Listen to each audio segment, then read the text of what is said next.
मेरा नाम प्रत्युष है। मेरी उम्र आज 21 साल की है, लेकिन मुझे 3 साल की उम्र से ही अजीब से डरावने सपने आते हैं। माँ कहती थी कि मैं बचपन से ही नींद में दौड़ने और भागने की कोशिश करता था और चीखता चिल्लाता था। जब मैं 18 का हुआ तो स्लीप पैरालिसिस होने लगा मुझे। नींद में ही ऐसा लगता जैसे कोई मुझ पर हावी हो रहा हो। मेरा हाल ऐसा हो गया था कि मैं नींद कितनी भी आए सोना ना पड़े, बस यही कोशिश करता था। आंखें तभी से धसी मेरी और फिर शुरू हुआ वो एक सपना जो रोज रात मुझे पागल कर देता था। सपने में मैं सूखी पत्तियों पे चलता हुआ अंधेरे में चल रहा होता था। अचानक गर्मी बहुत बढ़ने लगती, धीरे धीरे अंधेरे को चीरती हुई भयानक सी आग चारों तरफ उस घने जंगल में फैलने लगती थी।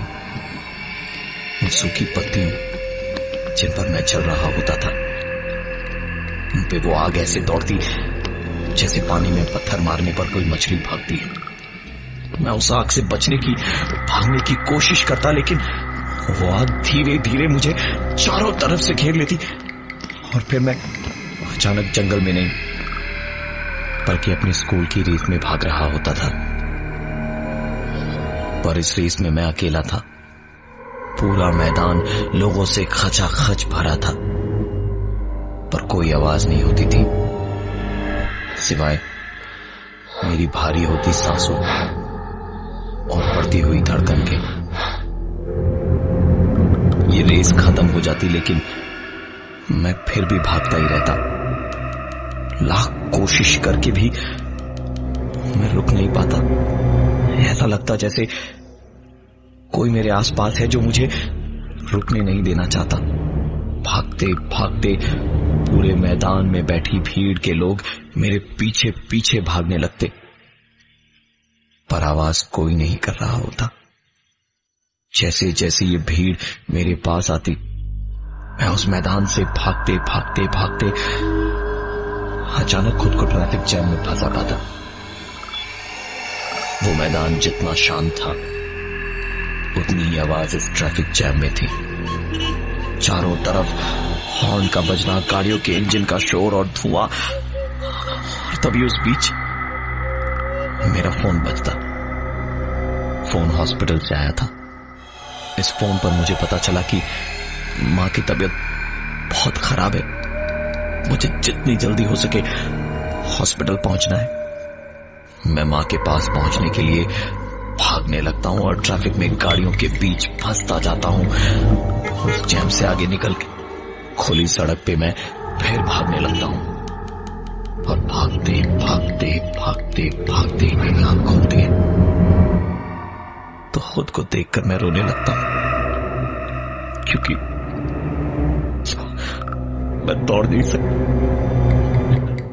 मेरे पैर ही नहीं है।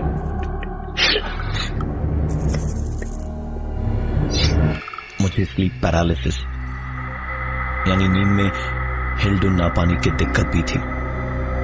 एक सपना जो मैं रोज देखता था, जिसमें मैं जंगल से भागता भागता एक रेस में भागने लगता और फिर अचानक मैं खुद को एक ट्रैफिक जैम में फंसा पाता कि ठीक उसी वक्त हॉस्पिटल से एक फोन आया कि मां सीरियस है। और मैं भागना शुरू तो करता हूं, पर मेरी आंख खुल जाती है और मैं अपने कटे पैरों को देखकर रोने लगता। स्कूल में जब था तब मैंने एथलेटिक्स में पार्टिसिपेट किया था। एक एक करके सारी रेसेस हो रही थी। पापा अपने बिजनेस की मीटिंग की वजह से आ नहीं पाए और मां की तबीयत खराब थी। मेरी रेस का वक्त हुआ तो चुपचाप अपनी जगह से उठकर चला गया और गो का शॉट होते ही मैं तीर की तरह भागा। सब लोग मुझसे काफी पीछे थे। बहुत आराम से जीतने वाला था। मैं इतनी तेज भाग रहा था कि मैं खुद को रोक नहीं पा रहा था, और जैसे ही रुकने के लिए मैंने खुद को संभालने की कोशिश की तो ऐसा लगा जैसे किसी ने पीछे से मुझे धक्का मारा। मैं अपने मुंह के बल गिरा और सर पे बहुत चोट लगी थी।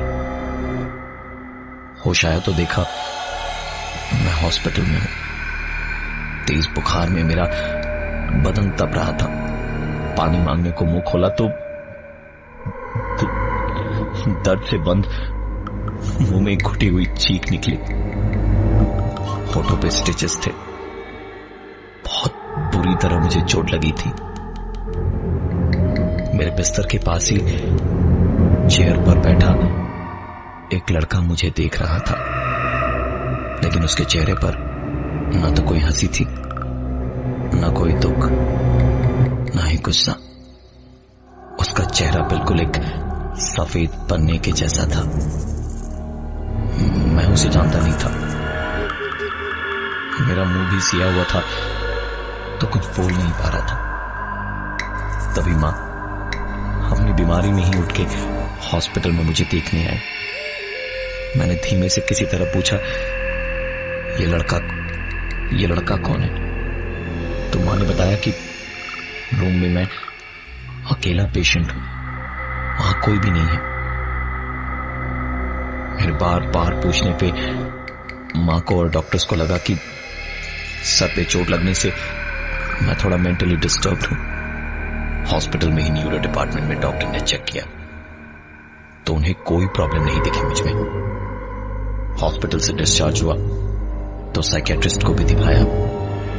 मैं बाहर से तो ठीक था, लेकिन अंदर ही अंदर मैं जान गया था कि मेरे बचपन के सपने अब सच होने वाले हैं, क्योंकि उस दिन हॉस्पिटल से ही मेरी जिंदगी में आ चुका था वो। शायद मेरी बातें सुन के लोग मुझे पागल समझे, लेकिन उस रात जब मैं अपने कमरे में लेटा था तो ऐसे ही करवट बदलते वक्त मेरी आंख खुली। मैंने उसे दीवार के हाथ पार आते देखा। मैं उठ के झटके से अपने बिस्तर पर बैठ गया, लेकिन वो दिखा नहीं मुझे। और उसी वक्त ऐसा लगा जैसे मुझे किसी ने वापस बिस्तर पे पटक दिया हो। मेरी उम्र 18 साल की थी और उस दिन से मेरी स्लीप पैरालिसिस की दिक्कत शुरू हुई। मैं सब महसूस कर पा रहा था, लेकिन हिल पा रहा था, हम बोल पा रहा था। घुटी हुई चीखें मेरी हलक में दब के रह जा रही थी। मैं लाख कोशिशों के बावजूद सिवाय अपनी आंखों की पुतलियों को हिलाने के और कुछ नहीं कर पा रहा था। मेरी घुटी हुई चीखों के ही बीच ठंड में मेरा कंबल मुझ पर से धीरे धीरे हट गया।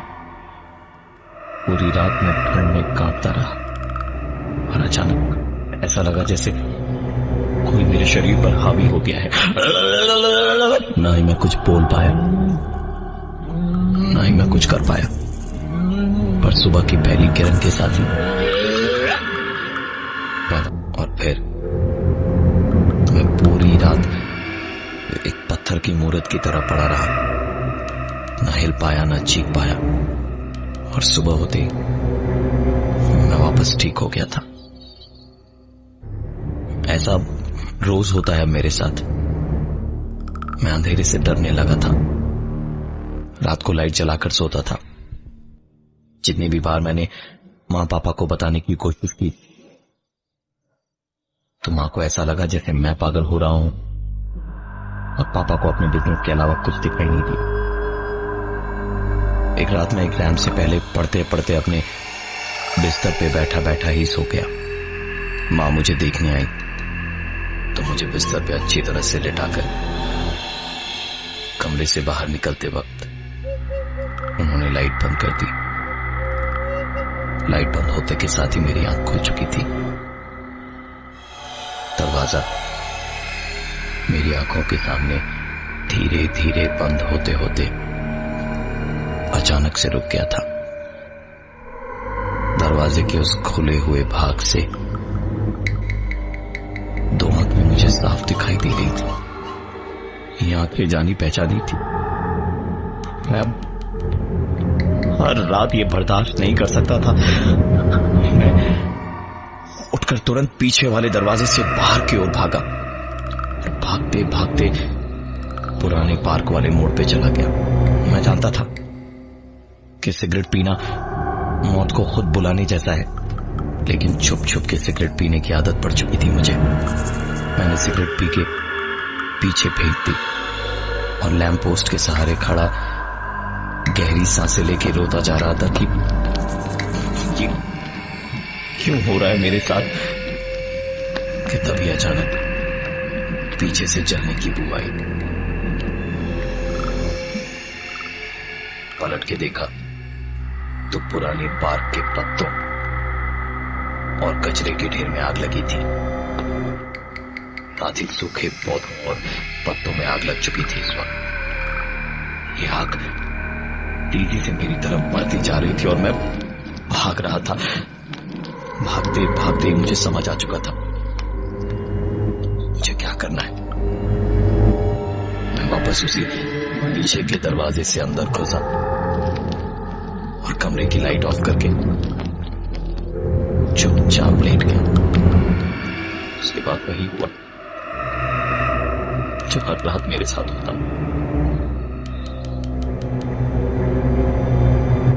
सुबह उठते के साथ ही सब कुछ ठीक हो चुका था।